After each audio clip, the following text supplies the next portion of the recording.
Hello, my name is Melina Riley. Today I'd like to discuss underage drunk driving. First, I want to go over this graph. This is the percentage of underage drinkers aged 12 through 20. This is the breakdown, and as you can tell, most of the drinkers are between the ages of 18 and 20 when people start getting their license and driving by themselves. Overall, for the total underage drinkers, it is over 50%, and it is gradually increasing from 2005 to 2006 and increasing since. I would like you to please take a moment just to think of, a special friend, a relative, a child, someone special in your life. Now imagine getting a phone call about that person just to realize that they were just a victim of underage drinking, that they were in a car accident or, and something happened, that you would never be able to speak with them, laugh with them, cry with them, or even say goodbye to them, even that one last time. This is the same feeling that the parents of children get or other underage drinkers get when they get the same phone call that their loved one was a victim of underage drinking. According to the Massachusetts Registry of Motor Vehicles, car accidents is the #1 killer of young adults in this country. Many of the drivers involved in these accidents, most of them fatal, were a result of operating under the influence. Many were underage drinkers. Because the statistics of alcohol-related car accidents were so alarming, prevention methods are being put into place. I will be going over some of these methods and statistics for the underage drinkers. Some statistics. The Institute for Highway Safety states in 2007 that young adults were accounted for 10% of the total driving population. Although they were only 10%, they accounted for 12% of total car accidents. Also cited from the teen driver statistics, 20% of all reported collisions were in this age group, both drivers and passengers, and of this percentage, 14% were fatal. Between 2005 and 2007, the average accident involving the blood alcohol content greater than or equal to the legal limit of 0.08 was 26%. One news article from Colorado Springs shows an example of the results of drunk driving. Written by Linda Snyder, the article explains how two 18-year-old men were driving under the influence and rolled their vehicle, resulting in one dead and one critically injured. Stories like this happen every day all across the country. The results of another news story can be seen in this picture taken by the news staff at the KGW news team, right here. This picture is an actual picture of a car accident, and it shows the outcome of underage drinking. 3 drivers during spring break decided to go in the middle of the night on a joyride down the beach. It is estimated that they were going between 80 and 100 miles per hour, and being night, they had not seen a mountain of rocks and ran straight into it. They were all ejected from their seatbelts, and 1 or 2 were ejected from the car and leaving the rest in critical condition. One of them, at least one, died.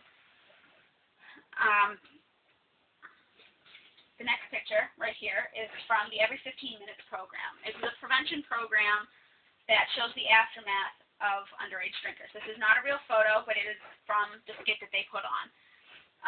In the beginning, they go to schools and communities and just put on a program, put on a show that explains, shows the outcome and everything that's involved in underage drinking, the possibilities, everything that can happen. During the school day, the students are gradually taken from their classes in the middle and between classes, so they're not, so it's not known. These represent the people who have been killed, who are victims of underage drinking. By the end of the day, the students who have lived through these experiences have actually, I guess you could say, experienced the loss of a friend. Underage drinking can be prevented. It most certainly can be prevented. This is just one example of how officials are trying to prevent underage drinking. But prevention, #1, first starts at home with the parents. If parents of children condone drinking and explain to the children that it's okay to drink, then they're not going to find a problem with drinking and driving. They're not going to see what's so wrong with that. Schools are also taking precautions with prevention methods. Some schools have guest speakers who have been to jail because they were the drunk driver in the circumstance, in the situation. Others have first-hand accounts from other young drivers who have also been part of these accidents. Some schools also place crash cars on the front lawns, just as examples of what could possibly happen if you had decided to drink and drive. One prevention method is called a ghost out. It takes place at Cherokee County, Georgia, and Etowah High School. It started because there was a lot of students who were victims of underage drinking. They put the program on between prom and spring break and warned students of the dangers of drinking and driving. The goals are to replicate the crashes, and they want students to want to wear seatbelts, to be more aware of speed limits, to limit the distractions such as radio, cell phones, and other, some cars have TVs in them now, and they just want to limit that. And most importantly, they're trying to explain to students that it is so important not to drink and drive. After the presentation, since this started from having students be victims, they take time just to acknowledge the students and give respect to the ones who have already lost their lives. NYDS is the National Young Driver Survey. It keeps statistical information about about young drivers, who drink, who don't drink, who wear seatbelts, who don't wear seatbelts. And it's just like it shows improvements or declines. And many schools have programs that involve students and mothers, when they're called SAD and MAD, which are acronyms for Students Against Drunk Driving and Mothers Against Drunk Driving.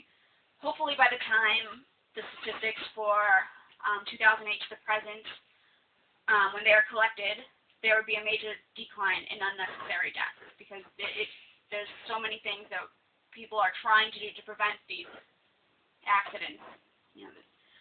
Sum this up, nothing good ever comes from underage drinking. There are so many ways to prevent underage drinking. You can become more involved in school programs. You can make sure, you take part in your community. You have to talk to your children, anything that will help ensure safer driving for the younger generation. Just think about it. Could you honestly live with yourself if you were responsible for taking the life of somebody else's loved one? Just think about it. Have these programs proved successful? Yes, they have. In this visual right here, I have the results from the before and after the Every 15 Minutes program had started. There are all these outcomes. There's things like students are more likely to get a ride home rather than drink and drive. They're less likely to drive while drinking. They're more likely to watch how much their friends are drinking. Students are gradually becoming more aware of what their fellow students are doing. Can you explain MAD's involvement in teenage drinking? Both the MAD and SAD programs support any other program that is aimed at the prevention of use and access of alcohol to underage drinkers. They believe that these programs should be part of every school's curriculum. From kindergarten through 12th grade, colleges, trade schools, and other schools. What should parents do to try and prevent their child from becoming a statistic? Parents should talk to their children. They should, make sure their children are aware that drinking is not a good thing. It is not a happy pastime. The parents should also try and cut off the access that children have to alcohol. If a parent decides they want to have alcohol in the house, keep it in a liquor room or keep it locked up where the child does not have access to it. Okay, thank you.